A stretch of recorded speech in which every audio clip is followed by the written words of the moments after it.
Bayi menolak menyusu. Wah, kenapa ya?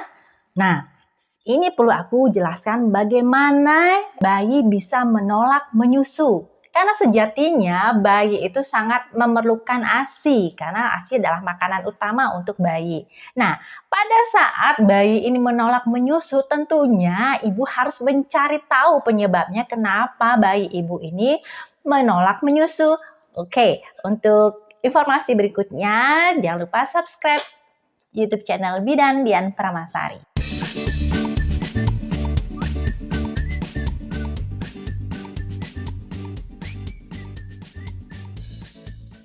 Bayi menolak menyusu adalah hal yang perlu diperhatikan pada saat proses menyusui, karena pada saat menyusui sebenarnya bayi itu seharusnya tidak boleh menolak ASI atau tidak boleh menolak untuk menyusu, karena makanan utama si bayi itu adalah ASI.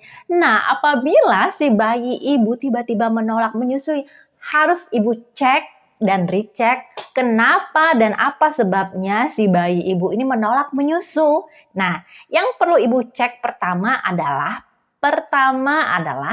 penggunaan media lainnya selain payudara ibu secara langsung. Misalnya penggunaan pemberian ASI melalui media DOT, atau misalnya mix ya antara pemberian susu formula atau pemberian ASI. Pada saat pemberian susu formula diberikan dengan media menggunakan DOT.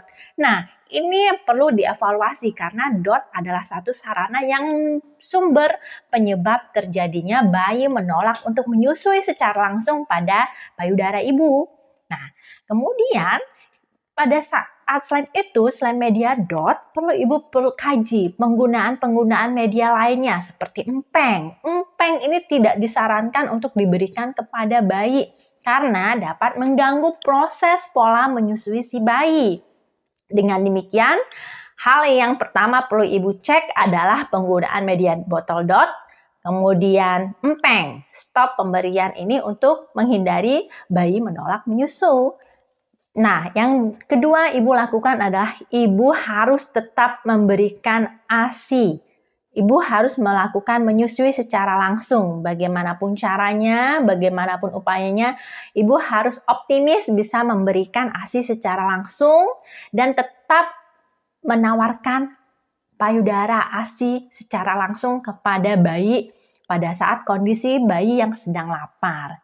Ya, jangan putus asa, tetap dicoba terus, jangan berkecil hati. Dengan demikian, harapannya si bayi mau untuk menyusu lagi. Yang ketiga, ibu harus memberikan perhatian dan kasih sayang. Karena pada saat proses menyusu, apabila ibu sibuk dengan handphone, ibu sibuk dengan pikiran pekerjaan, pikiran dengan hal-hal yang tidak terfokus dengan bayi, ini akan menciptakan bonding yang terhambat. Jadi kontak batinnya tidak dapat sehingga menyebabkan bayinya menolak menyusui. Ibu menyusui pada posisi yang keadaannya tertekan, stres, sedih. Ini juga akan mempengaruhi kemauan bayi untuk menyusu. Dengan demikian, pusatkan kasih sayang dan perhatian yang sepenuhnya untuk si bayi pada saat proses menyusui. Tatap mata bayi, peluk bayi dengan hangat, nyanyikan lagu yang nyaman, dan tentramkan hati ibu.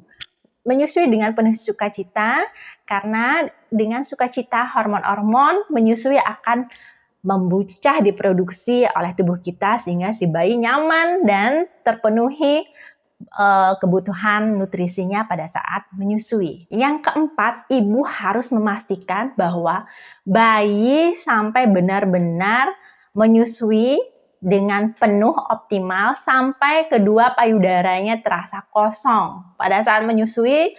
Jadi dengan demikian indikatornya adalah perasa sensasi kosong atau benar-benar habis dikonsumsi atau disusui oleh si bayi.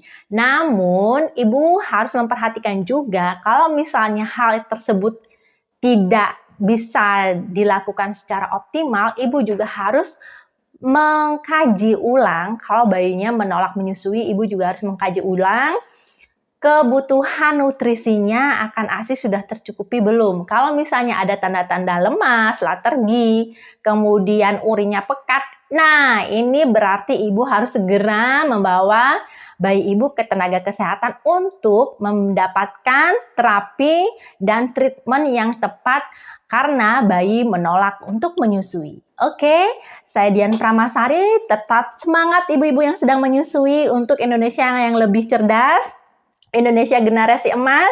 Semoga informasi ini bermanfaat. Salam Rahayu.